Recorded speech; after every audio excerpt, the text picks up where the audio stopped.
About 2 miles away from the rodeo, a woman was looking at her phone and ran a stop sign and T-boned us at 45 miles an hour On through your my on your motorcycle?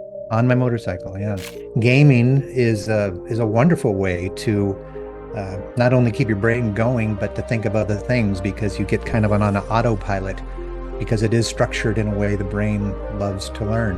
Thought is such an amazingly powerful thing. And if you know how your brain thinks and where the fences are and where you might get stuck in a bad place and how to get out of it, suddenly life becomes so much more enjoyable. And people say that all the time. It's like, how can you be so happy? Hey there, it's Sandee Sgarlata. Get ready to dive deep into incredible stories of people who've taken life's challenges and turned them into a roadmap to happiness.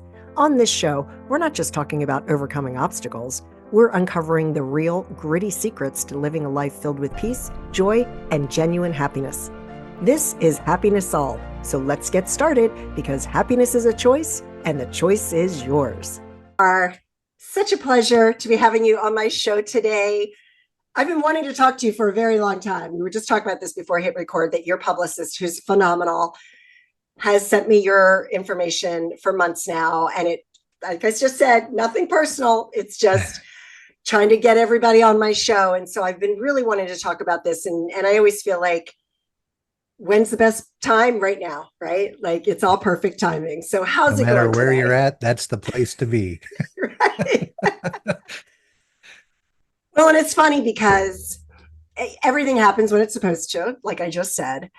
Mm. And the past few weeks for me, I have been, I don't want to say I've been in a funk, but I haven't been stimulated, right? Like I'm one of these peak performers, go, go, go, go, go. And I haven't been challenged mentally. So I've started playing games on my phone. And the only reason why I hadn't done it is because I was like, I am not going to be one of those people who are on my phone constantly. Well, I don't even want to look at my screen time for the past month because I will be very and I don't like to say this, but I will be ashamed of myself, and that's a place I don't want to go to. But I just downloaded an app, and I've only done it a few times because it's hard. It's these brain games, and I'm like, why is that? Like, is it an age thing or is it just, I can't do simple math because I'm so used to using my calculator that there's times I'm like, what's 7 times 4? Oh, geez, what's 7 times 4? Oh my gosh. Do you picture the peachy with the little thing in the corner up there? Yeah. No, I can tell So, you why you're picking up games yeah. because gamers, the programmers of game, understand how the brain works. They understand how to keep you engaged intrinsically, to surprise you repeatedly, to reward you and hit you up with dopamine, with serotonin, with oxytocin, all the things that make you continue to pick it up. It's not just the game, it's how it's constructed. And uh, every one of these gaming companies have cognitive neuroscientists on staff to make sure the programming is that way. It's just not a game. It's also really nice too if like somebody like yourself, you get so busy with other projects and maybe you want to shelf a couple projects and think about it in the background per se with your working memory. You have to keep part of your brain busy, occupied so that place is free, similar to driving a car or a shower, going for a run, however you free those things. Gaming is a wonderful way to not only keep your brain going, but to think of other things because you get kind of on an autopilot because it is structured in a way the brain loves to learn. That's the secret to games.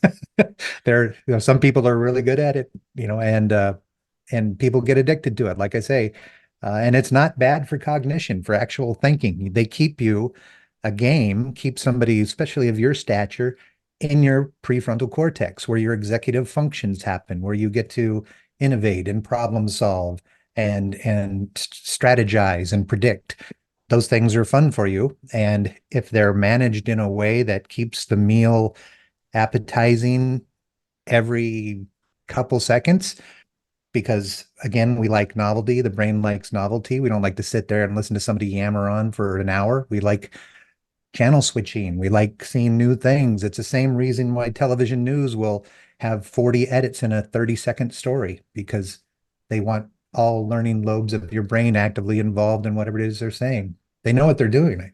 It's Yeah. incredible science. Wow. Well, thank you for that, Rich, because I really didn't come here today hoping that you would help me to feel better about Yeah, myself, but I do feel better about it now. So, for the yay. audience, if you haven't guessed it, Rich Carr is a learning specialist and CEO of Brain-centric, a company that provides 21st century cognitive brain training for innovative professional communicators, coaches, and educators. So, yeah, you're an Army veteran too. Thank you so much. A You bet. decorated Department of Defense Information Electronic Journalism Schools graduate. Wow. Wow. We've got lots to discuss here. Yeah. And just because I've been in this mode and, playing these games, and I'm glad that you explained it to me, Rich, because that's kind of what's been happening. When you do what I do as a full-time podcaster, I'm about to launch the show on E360 television. I've been a life coach for 34 years.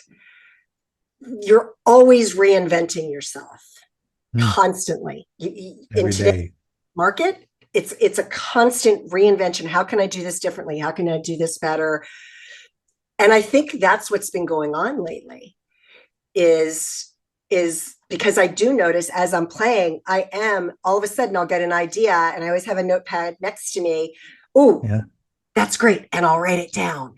So you bet. I appreciate that explanation very, very much.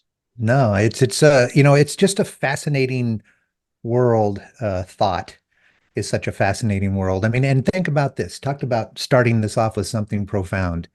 You've never been taught to think.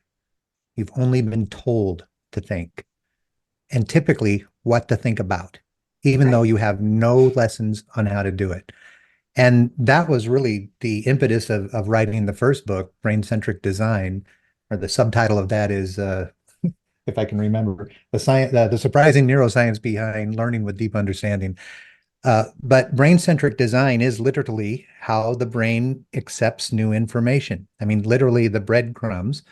And it's a relatively new science, cognitive neuroscience, or specifically what I work in is the learning sciences in cognitive neuroscience, how new information from the outside gets in and how those thoughts turn into things. And what's amazing is most of this was discovered in the mid 50s, with one of the most you've heard of the magical number 7 ± 2, Miller's paper, and another fella named Hebb. Well, recently I met, and I'll say recently, 10 years ago, I met a fella named Kiran Omani, who is a cognitive learning neuroscientist at the University of Washington in their Learning and Informal and Formal Environments Center. And he had been studying this particular model, brain-centric, for 40 years. He was a teacher in Ireland for troubled boys, a school. He came to school one day, and one of the kids had committed suicide, and it rocked his world. And he left Ireland to come to the U.S. to try to find answers to why this would happen, what's going on up there to make this happen.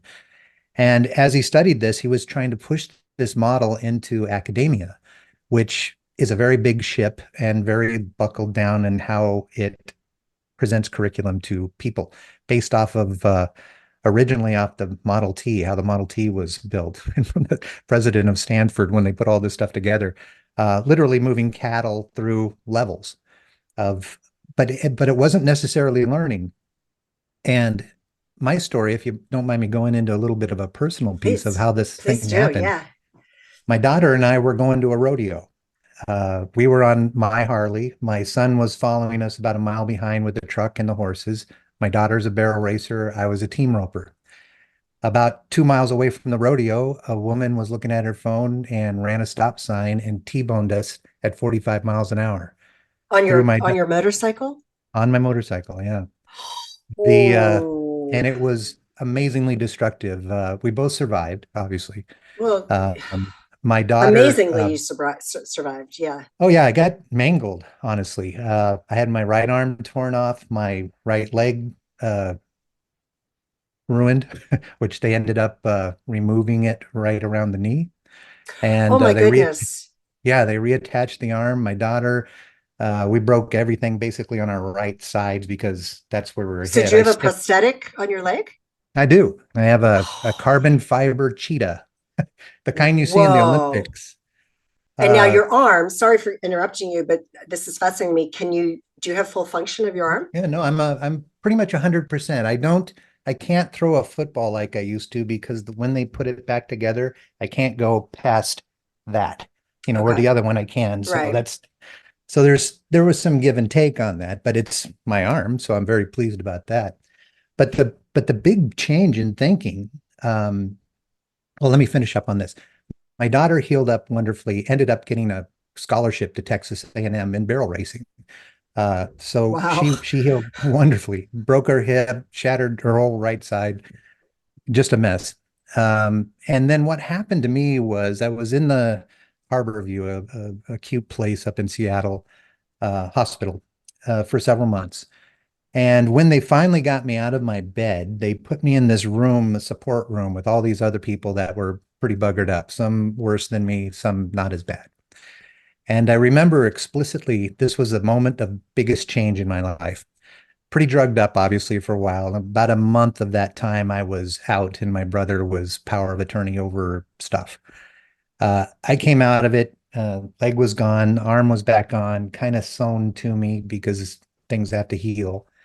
And I remember they put me next to this big fella, and I'm talking big, big, big fella, the kind where those new chairs in hospitals that are super wide. He was in a wheelchair like that, also missing uh, his right leg. And I didn't like being next to him because he was super large. He actually kind of smelled. I know that's probably not good to say, but had an odor. He was kind of tucked into his chair with blankets and pads and stuff, and he looked miserable, just looked inflamed and horrible. And there was all these other people, and it was a sad room. And I asked to get out of the room. I wanted out of that room because that was not my room. This was a bad place for me to be, but they left me in there. I'm next to this guy, and up on the wall is a TV. And on that TV was a sporting event of some sort. And I look at the TV, and the fellas are running around the track. And then I noticed this guy, this was maybe a 30-year-old fella, he was running on a prosthetic on his right leg. He was actually running, it was a Paralympics is what was on the TV.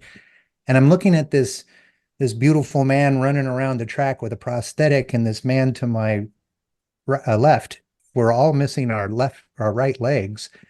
And I kept looking like, what makes one guy do this and the other guy do that? Right. And it was at that moment I said, it just has to be choice. That's the only thing I got left right now. I'm all buggered up, and I have to make a choice to be this Right. guy or that guy. Right. And that's literally where I decided to be that guy. That guy, that decision led me to studying how could I walk again? How can I be like the guy on the TV? But it was only YouTube videos of people making their first steps and all these other things but not how to walk if you lose your leg. And I was 50 at the time. I'm 61 now. And it was like, oh my God, what are we going to do? And then in my bed, I had a Surface tablet that had voice commands. And so I was started searching how people think, how people change their minds. And I've always been in social psychology and communications, but I never really went deep into the brain until then. By coincidence, my son was dating a gal whose aunt was stalking a neuroscientist. And they were talking about it at a barbecue. And he came to the hospital. He said, "Hey, aren't you looking for a neuroscientist?" Son's 17 at the time, 16 at the time. And I said, "I am. Can you get us an introduction?" So when I got out of the hospital, I met Kieran for coffee. We became quick friends. And I said, and I was working with Nike at the time, not for Nike, but they're a vendor of mine, a client of mine. And I said to Kieran, I says, if we could translate this to where people could understand that there's a recipe for thought, there's a system for facilitating thinking, I think we'd have gold, because I'm looking at it as a marketer, as a salesperson, as an educator. kind of Gordon Gecko in the year of how I grew up, in the 80s with school and whatnot, 70s. And I thought, well, how could we capitalize on this thing? And the goal at the time was how could I do the perfect sales call? Because I didn't know how well I was going to heal, but I still had my voice and I still had my brain. So what happened is we wrote this book and Nike let us do a pilot program in the UK. It turned out really good. Then they gave us Asia. That turned out great. And then all these things just started replicating based off of that particular model. And it was interesting because as I learned this deeply into this science, thought is such an amazingly powerful thing. And if you know how your brain thinks and where the fences are and where you might get stuck in a bad place and how to get out of it, suddenly life becomes so much more enjoyable. And people say that all the time. It's like, how can you be so happy? It's like, well, my daughter's alive. I'm alive.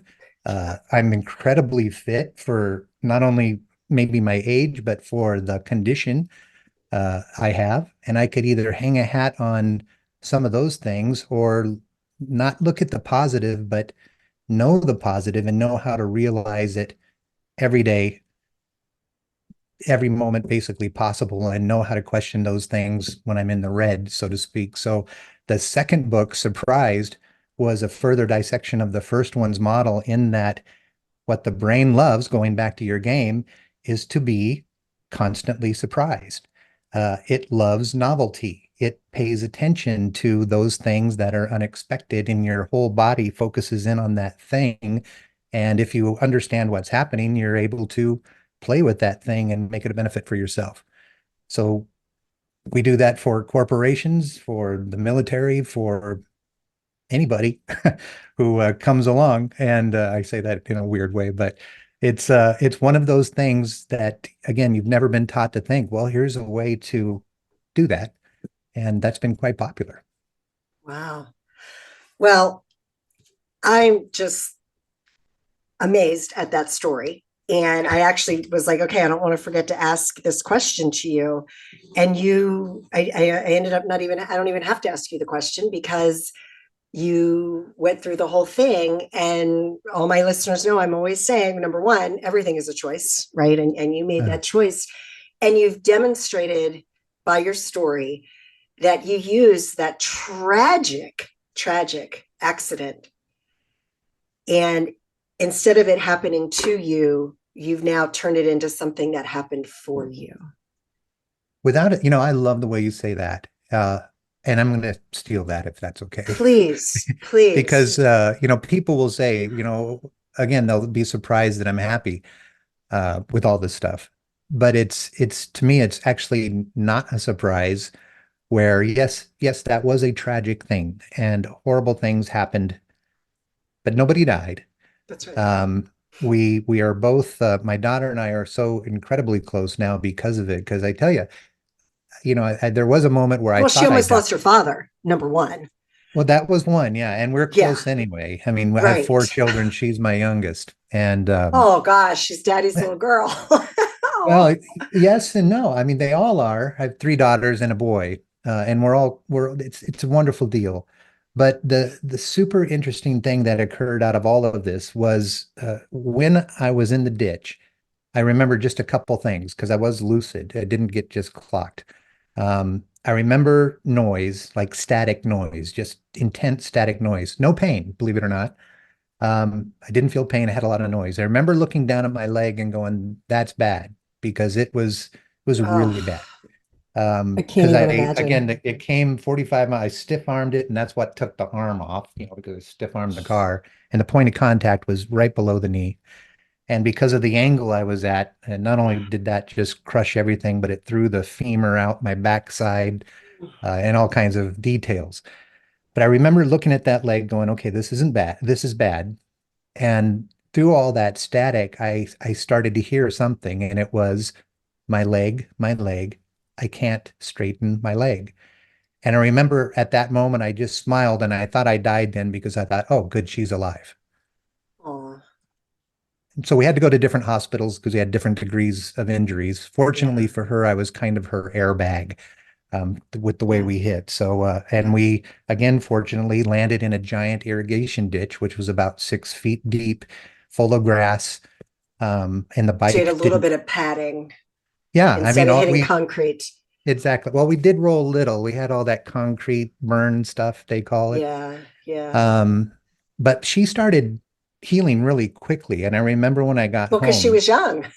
yeah, she was only 14 at the time. Yeah. Yeah. Uh, and she started healing really quickly. And I was thinking at the time, like, oh, I can't let my daughter keep me or pass me up. I can't be a bad dad. So we started doing things. We had a horse ranch and we started doing things together. And I just saw that I could do things. I mean, a lot of it I was heavily drugged because they give you all kinds of stuff at the time.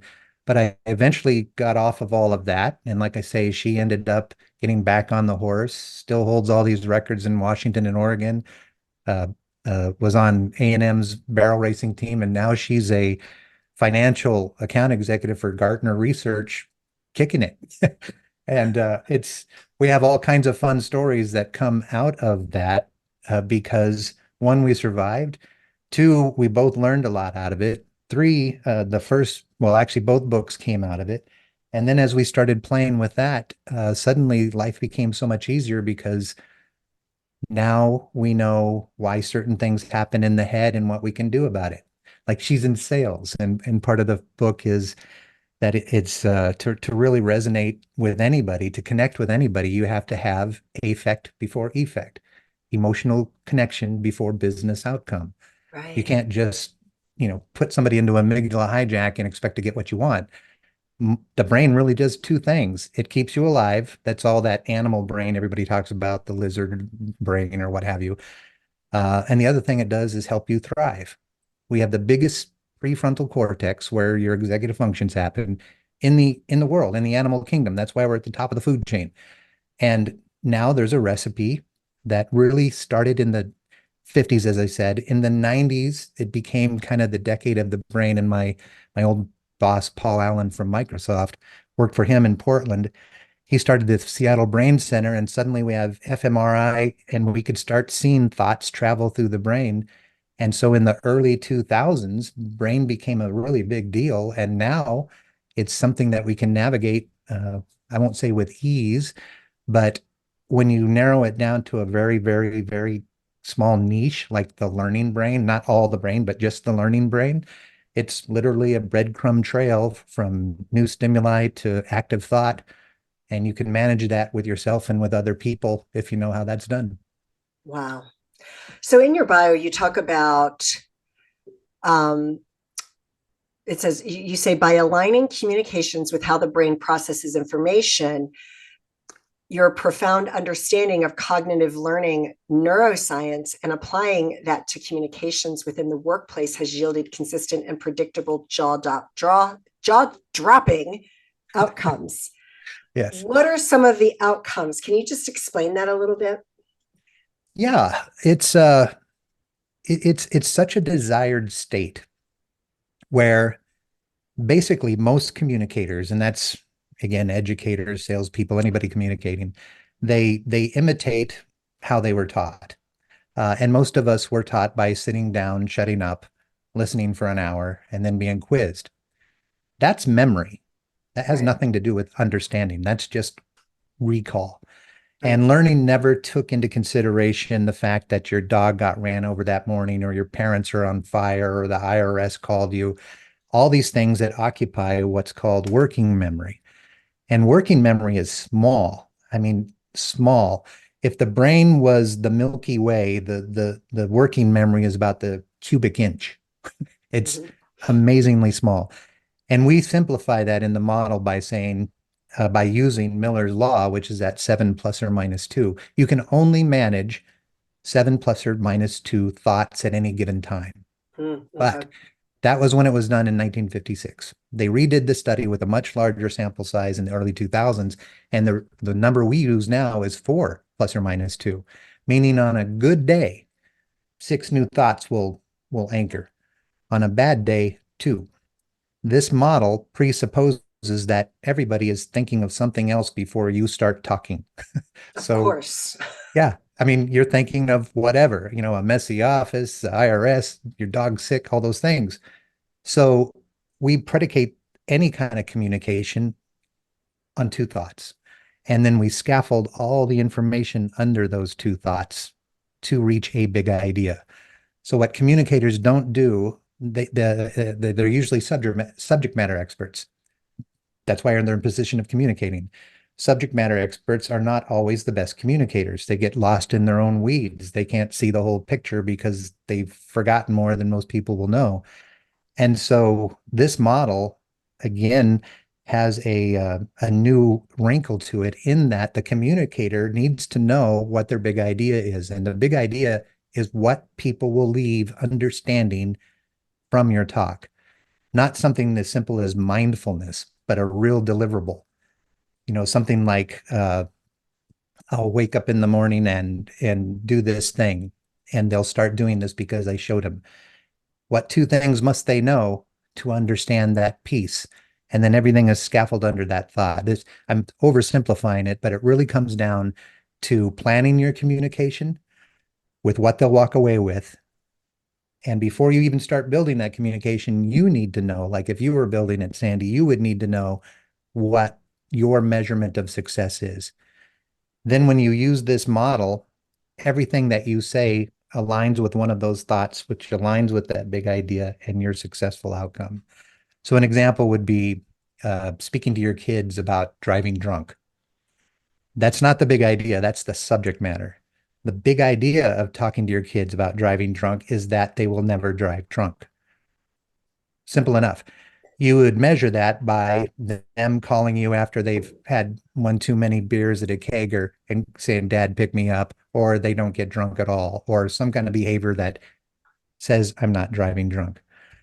So now I know what to talk about.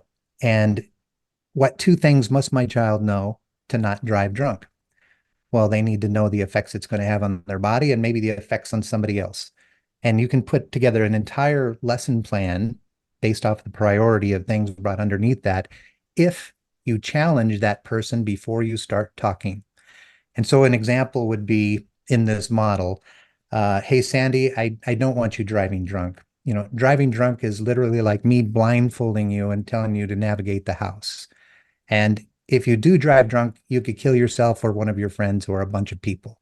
So before I start talking to you, Sandee, how can not driving drunk benefit you in the future? It's an interesting topic because my ex-husband was driving drunk and hit a motorcycle and killed two people and served 7 years in prison. I did not know that. So, yeah. So for me personally, and my child, who was 13 at the time when it happened, him and all of his friends had that massive thing happen to our community, right? Because it doesn't just affect the tragedy, Yeah. just doesn't affect the people who passed away. It affected us. It affected my son. It affected everybody in the neighborhood. You bet. Oh my gosh, that could happen to me. So yeah. I Well, forgot about what you were even saying. Sorry, Rich. no problem. I was like, oh, is first he of going to all, go there? Oh boy. no, However, let me just say I before that, when because I'm a visual person. So my question for you is, does it matter how you learn? Is how you learn affected in this? Because I know when I was in high school, there were times before I had even had my driver's license where multiple friends of mine were in severe car accidents from drinking and driving. And I saw one of my friends, a car was on top of her and they lifted the car up and her face was stuck to it. And I was standing on the side of the road and watched this and watched her body come up with the car and then she fell back. And so that had a big, profound effect on me because it was a visual thing. well, and I would put that, and not to skirt any emotions that are now in this conversation, It's but been a while. It's emotions, been over 10, it's been like 10 years now. Yeah. well, but emotions are everything. The what you just brought up was what's called disequilibrium. This is your subject matter, your big idea in its most unstable state. And it's necessary. In fact, without disequilibrium, you learn nothing. Learning doesn't happen unless it becomes a connection. And the example that I gave you was part of the structure of brain-centric design. It's called initial thoughts, or the setup, to prime the learner's brain to get ready to want to hear what you're going to say after that. And I'll break it down. The first was, hey, Sandee, I don't want you to drive drunk. That is the introduction of the topic. There's no funny joke to get you involved. There's nothing like that. Hey, Sandee, we're talking about this. The next thing was an analogy, anchoring it in something that you can understand because this is new information. The analogy was blindfolding yourself and saying, navigate the house. Right. The third thing was disequilibrium. Hey, if this happens, bad thing happens. Right. And it got very personal for you at that point. Then I asked a question, a challenge question, because the mind loves a challenge. We love challenges. That's why we have hobbies. That's why you have games. There's a lot of reasons for challenges, but it's called the challenge question. And it is the topic made a benefit for the receiver. In this case, Sandee, how can not driving drunk benefit you in the future?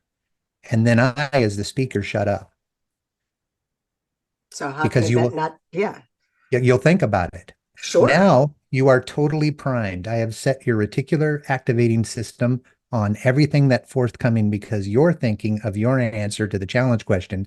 Oh, life would be great. I wouldn't have these memories or whatever the things are. And then you said you were a visual person. That's your preference, but you have four learning lobes. You've got the occipital lobe, which is in the back of your head. That's the visual part. That's the part that you love, that your preference is. But you also have the temporal lobes on either side of the brain. That's primarily for understanding sound, interpreting sound. On top of your brain, you've got the parietal lobe, which is both smell and small motor movement. So if I had you take your fingers and do this or pretend to drive a car, I'm exciting that learning lobe of your brain. That's a hands-on learner. And then the fourth one is your prefrontal cortex, which is where the actual thinking happens. So if I can present a subject that I tell you what it is, I've anchored it in something you know, I've hit an emotional piece. Again, I did not know the It's depth of okay. this It's conversation okay. with this one, but you hit emotional piece to say, to show what your big idea is in its most unstable state. And then you follow that up with a challenge question. So knowing that we're going to talk about this, how would it benefit you? That's kind of what the challenge question is. Depending on the environment, I'll do a pregnant pause, like in a speaking thing. If I'm in a learning environment, I'll literally give somebody 60 seconds to write down their private thoughts. And I make them write it down, not to show to anybody else, but I make them write it down because writing is your brain's way of showing you how messy your thinking is. And you really have to figure it out to write it out. So you're actively in your PFC, you're actively Yeah. thinking about it. Yep. So once I've got your brain set up, primed to hear what's coming next, I will present my conversation on drunk driving to my child in four different ways: visually, tactily, audibly, and where they have to use an executive function. And at the end, rather than what did you get out of this talk, Sandee, I will ask you the best question in the world for everybody. I mean, this is the best nugget in this conversation. After I present all this stuff, I ask you, Sandee, what was surprising? Wow. Well, if I went through all of that, I would say what would be surprising would be putting a blindfold on me and walking around the house, trying to navigate around the house. Like that would be surprising for me. Yeah. Yeah. And the beautiful thing about that question is that it is the one question that will make everybody bypass their amygdala. So the amygdala, if you think, and I didn't even know how to spell amygdala when I started studying it. And even though I do speak Italian, the interesting thing is most of the parts of the brain are either Latin or Italian, named after something simple. Amygdala is Latin for almond. It's shaped like an almond. You have Okay. amygdala, you have two of them on both hemispheres of the brain. And a fun way to think about the amygdala is like the bouncer to club brain. And to not say amygdala, I actually renamed her in my brain Amy G. Dalla, which is how amygdala is spelled. But Amy is the bouncer of my brain. If it's bad, she kicks it down to the animal brain where I react, where you, me, and everybody listening spends 80% of their time reacting. The amygdala protects you. So again, remember the brain keeps you alive and helps you thrive. And the amygdala is in charge of keeping you alive. Like, is this good for me? No? Okay, react. Is it good for me? Okay, I'll let you in my brain and it'll start kicking around. So Amy is the bouncer of Club Brain. What was surprising get you past Amy because even if nothing was surprising, that's not a bad thing. It does make you think because you have to go, what was surprising? And you have to go, huh. And you're literally now in your limbic system, your memories, your thoughts, your emotions. This is all heavily emotionally related, and you're bouncing around like, okay, what was surprising? And so you now I've got you thinking about something that was surprising to you. The next question I'll ask is, what did you already know but now see differently? I'm still keeping you in that limbic system. You're going through all your memories, going, what did I know and now see differently? And then the final thing is, what do you still need help with? And now I've got you purely in your PFC where you're looking at everything I just said and said, well, everybody at schools drinks and, I want to too. It's like, all right, hoist a jar, call me afterwards, whatever your answer is going to be. Now, But what was the third one? The last one? what do you still need help with? What do you still, because I'm just taking notes here. No, this is called the cognitive 3 R's. It's in both books because it's so important. I mean, literally in every conversation with all my employers or people I work with, especially if they're on a rant, something's going on, I'll let them rant. I'm a good active listener. After they've got to maybe an ellipses or two, I'll ask, what was surprising? And it's kind of fun because it liberates them rather than what did you learn from that or some Right. tectonic if then equals type of question. Yeah. It liberates them and say, well, what was surprising was when I spoke to Johnny last week, and they'll actually say what's surprising out of everything. And now they'll learn, now it's become super personal. Now it's intrinsic. It's been personal since the challenge question. The perspectives gave them, it excited their whole brain rather than just a monologic speaker talking to you. That's just what we lived through in school. That's teacher's temporal lobe. The teacher, everyone has their favorite teacher. Chances are that teacher did more than talk. They did something personally. They had you do some things. It wasn't normal. And that's why they're your favorite teacher because your brain is built for novelty. And if I'm just talking, you're going to lose me quick. In fact, a recent Microsoft study shows our attention span is less than a goldfish, which isn't, and which goes back to games. You've got a lot of things going on, and you've got to keep the brain active. And maybe it's just solitaire or Candy Crush or whatever the thing is, but you're going through that game, and you know the modes of the game, but you're actively thinking all the time. In fact, that's another fallacy of the brain. People think, and we use this all the time in classes, but I'll just tell you because it's fun. We'd have a quiz. How much percent, what percentage of your brain do you use? The choices are 20%, 40%, 80%, or 100%.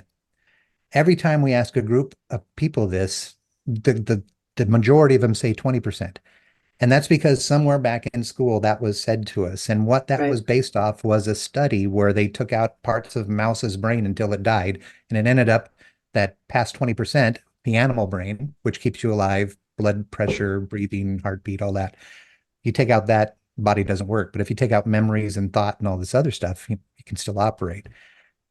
You use 100% of your brain all the time. So if I asked you to wiggle your toe in your shoe right now, or sandals or sock or floor, or whatever your foot might be, you wiggle your toe, that feeling was there before. The feeling of the sock or the sole or the shoe or the floor underneath you, that was there before. You just weren't thinking about it. If I call your attention to it, well, suddenly it's there. But if Right. I develop any kind of communication to call the attention to where you're facilitating your own thinking and it's enjoyable because it's full of novelty and it's talking to every lobe of your brain because that is like lighting up a Christmas tree. I mean, you don't light a Christmas tree one bulb at a time. You plug it in, Right. boom, you're Clark Griswold. And in this case, you want people on any kind of thing where you're trying to get them to not only understand something new, but internalize it and act on it accordingly. You should do that every time you speak. And that was the goal of this particular model. Originally, it was to have the perfect sales call. Back to my Gordon Gekko comment. But as I matured in this model, I realized that wasn't the right question. The right question was, how do I communicate every time to where people understand it and act as they should? And so Wow. that's how this model came together. And again, the really innovative companies, at first it started with internal people like school teachers, but now it's wonderful that the C-suite's coming in saying, hey, we have to quit giving these things lip service and be this rather than say do this. And that's all happened just because the brain is maturing and we're knowing more about it every single day. Well, it's another part of, mindset is such a huge thing that most people don't feel they need assistance with. And yet success is 80% mindset and 20% tactics. And so I'm so fascinated by this conversation and could talk to you for 2 more hours, but this is not Joe Rogan. So we're not going to have a 3-hour show.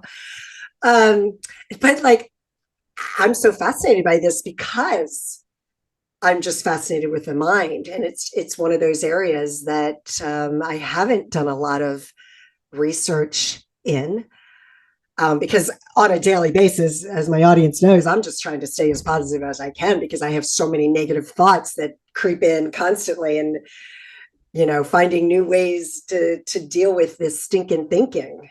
Well, and that's actually why the second book was written, is for that. Now stay with me here. You've heard of the emotions wheel, right? Uh, Yeah. Plitchuk's emotion wheel, which is Yes. really neat because it shows emotions and how they're Yeah, and it kind of related. helps you to dive in, like, okay, what's really going on with this emotion? And yeah, Well, exactly. and I'll share this with you. I'll share a chapter of the book with you on PDF, so people could download it. You can have it, all this other stuff. But there's this thing, Perfect. we added neuroscience to the emotions wheel. So there's Okay. eight basic emotions. And when you break them down, emotions are hard to see. Like I could be mad at the world right now and you wouldn't know it, because I could hide it or something to that effect. Emotions are hard to see. Moods you can see. Right. So what we did is we took those seven basic items, emotions, and we turned them into moods. And uh, the moods are boredom, stress, worry, concern, and entrapment, plus surprise and joy. Sorry, I'm laughing Joy, because I can see your dog stretching right there. It's just like, that's Buddha. oh, That's Buddha. sorry, we're boring you, Um, buddy. but boredom, stress, worry, entrapment, and fiat concern are what we call red emotions. Okay. And by red, I mean you cannot actively internalize all the information if you're humiliated or depressed or angry. Stuff can't get in because Amy, the bouncer of Club Brain, says, "Oh, that's not for me, so I'm going to react. I'm going to recoil. I'm going to shut up. I'm going to shut down. I'm going to turn off. I'm going to get depressed. I'm going to do all the things that reaction happens." The only way to get to joy or happiness, which is a green emotion and all its related emotions, is through surprise. So if you are in a red emotion, you need to be surprised to get into green. Or if you're into green, sometimes you'll be surprised and be put into red. But that transition is surprised. And that's what that entire book was about. Because if you want people engaged, they can't be in the red. So you surprise them by putting them in the green. And I gave you an example with the introduction, analogy, disequilibrium, challenge, question matrix of setting up somebody's intrinsic thought. Okay. So, one of the things that I always practice and talk about a lot is like the quickest way to shift from negative to positive is to start to focus on everything that you're grateful for. So, would that be an example of how you're surprising your brain? Because some days I can tell you, I'm one of the most grateful people on the planet. And there are days when I have a hard time figuring out what I'm grateful for and have to go, okay, I'm grateful that I have two legs to walk on, right? Like sometimes, right? Like you can relate to that. Or I'm grateful that my heart is beating. Yeah. today and I don't have to think about it. Because there are days where I feel like that, where I'm just like, oh. So is that similar to what Yeah, you're talking absolutely. about? Okay. That's a positive personal surprise because if you have the skill to even ask yourself that question and actually answer it rather than shut up, Sandy, you're just trying to motivate yourself or something like that. It's like, no, it doesn't take too much effort to say, what am I grateful for? And then just stop and think, oh, I can walk.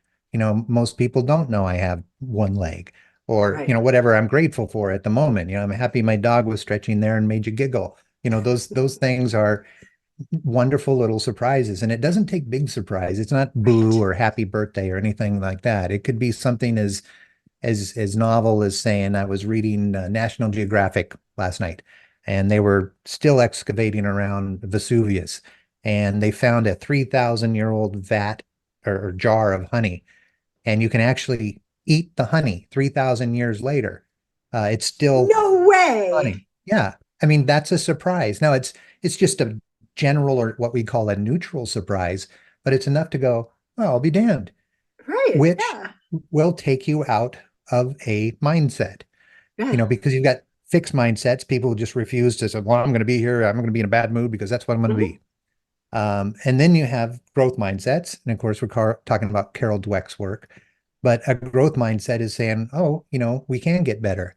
Right. And I always facilitate that personally by thinking that anybody in any room at any time, regardless of who I'm teaching or speaking to or with, knows something I don't know. Guaranteed. Absolutely. Yeah. And happiness is not easily defined. It's kind of like a bowl of chili. Like if you and I were to invite all your listeners and we'd have a chili contest, we got 100,000 different bowls of chili. We Right. would call every bowl chili, but they're all unique. Right. So people just need to realize, hey, we're all humans, and we can unify, so to speak, without uniformity because we all have different thoughts and experiences related to a bowl of chili.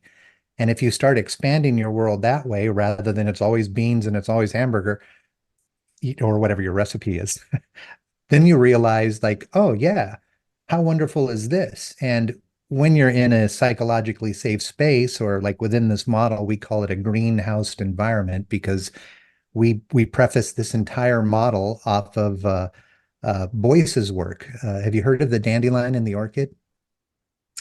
I believe so, but go ahead and It, talk about it's it briefly. relatively new, but it talks about autonomic nervous system reactivity, or ANS reactivity, how somebody perceives an environment.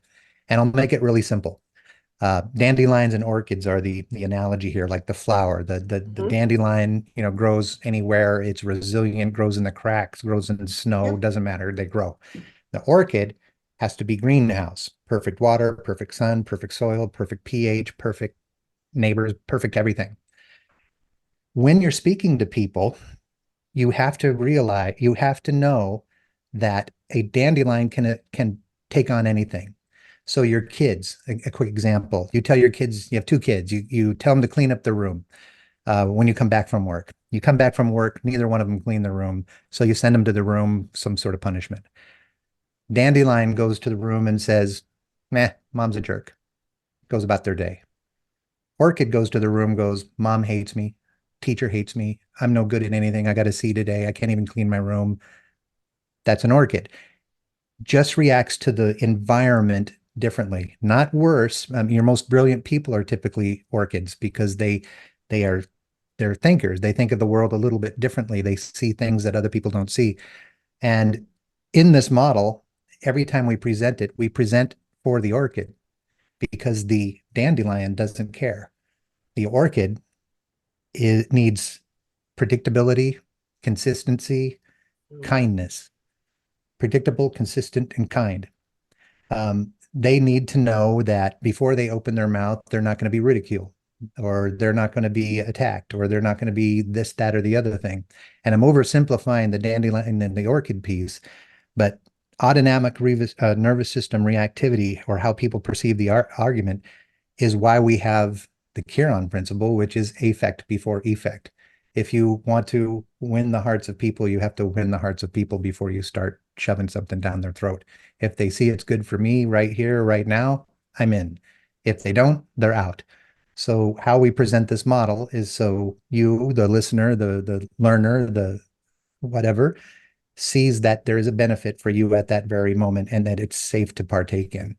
So the structure of how things are communicated are as important as the words you choose, and the environment is typically in their head. So if you can make it a greenhoused environment, is that's why we use that analogy, because dandelions do great in a greenhouse. Orchids do too, but take them out of the greenhouse and the Right. orchids will wilt, the dandelions will be fine. Put them in the greenhouse, everybody's Jake. So that's the preface is the model where it's psychological safety, which is just you being free enough to be yourself. And then in a model, the learning model, the pedagogic model, or actually a neurogogic model, is to where they can now think freely and not be ridiculed for their thoughts. Those three questions, the cognitive three R's, they don't ever put me on the spot. I will never look dumb with any of the answers I say there, especially if I then get to take those thoughts and collaborate with you. Like, hey, I was surprised that chili could be braised elk. It's like, well, I never heard that. I'm going to try that. Now I'm learning. Now I'm taking all these perspectives and putting them together in only on those three questions because we just discussed those. We don't say that's stupid. We don't use elk in Wisconsin or whatever their argument is. So it's a very, very complete model from before they do it, while they're in it, how they collaborate, how they revise their thinking, and what they take away. Because with the chili model, like I said, um, my chili's not your chili. And I'm not going to degrade you because you don't use elk or whatever. Yeah. It's just that we got to discuss it and I was like, oh, that's kind of cool. That is surprising. That's neat. So it's there's a lot of things that go into it, but the idea is to keep people in the happy joy mood emotion, and to keep them out of the red and to consistently surprise them back to your game. Like, ooh, I hit level 3, boom, you got dopamine and Yeah. you were rewarded. You know what I mean? So I mean, they surprise you. Watch the news tonight and see how many edits take place in a 1-minute story. And you'll Yeah. just see that the world around you is full of novelty. Teachers, communicators, educators mostly aren't. They lecture, then they ask for recall. That's memory. We go for understanding. Memory is flawed. Understanding is not. Yeah. Yeah, for sure. Oh my gosh. Rich, this has been such an amazing conversation and I would love to keep going, but we've been talking for almost an hour now. Um, which is all good, all good. And I loved your chili analogy because that's the whole premise of this podcast. Happiness solved. Happiness looks different for every single person. It's not a destination, it's a journey. Happiness is a bowl of chili. Happiness is oh, well, for sure. Right. Well, All I right, thank you Rich. for the time. I mean, and the opportunity to even be on your platform. I mean, I was thrilled when I got the call, and I'm even more thrilled now because I feel like it's been about 10 minutes. Oh, well, no, this is amazing. And I can't wait to read your book because this is something that I can really dive into. And yeah, so everyone, his new book is called Surprise, The Science of Art and Engagement. And you're the co-author of Brain-centric Design. And I love this, the surprising neuroscience behind learning with deep understanding. And what this does is using this knowledge to create clear, concise, engaging communications, training, certifications, consultations, and curriculum. So for any educators out there, sounds like it's something you really want to dive into to just improve your performance with what you do. So Yeah, and the thank you so educators much. vaulted that up to communicators. So it's all been wonderful. Thank you so much. I look forward to talking to you again and again for the opportunity of being here in the first place. It's been wonderful. Absolutely. We'll definitely do a part two because this was a really great conversation. All All right. right. Thank you so much, Rich. Take care. Thank you. Bye-bye. Thanks, everyone. I hope you enjoyed today's conversation, and as promised, I'd like to give you more details of what you can expect as a member of the Happiness Solved exclusive community. First, you'll have access to a treasure trove of extra podcast episodes. These episodes dive deeper into the topics we discuss, featuring additional expert interviews only found here. But that's not all. As a member, you'll also get access to a series of mindset training sessions. These recordings are tailored to help you understand the how and why your mindset is the most important asset you have, empowering you to achieve your personal and professional goals. And for those of you looking to find a moment of peace in your busy lives, we've got something special. Exclusive guided meditations. These sessions are crafted to help you relax, refocus, and recharge. Whether you're a meditation guru or just starting out, there's something here for everyone. Becoming a member is more than just accessing extra content. It's about joining a community of like-minded individuals, all on a journey to live life to its fullest and become the best possible version of you. So how can you join? It's simple. Go to happinesssolve.supercast.com and sign up. Don't miss out on this opportunity to deepen your journey with us. Again, that's happinesssolve.supercast.com, and it will also be in the show notes. I am so grateful you're a part of our Happiness Solve family, and I thank you from the bottom of my heart for your continued support. Again, I am so grateful for you, and I hope that you and your family are healthy and safe, and that your lives are filled with peace, joy, and happiness. Take care, everyone.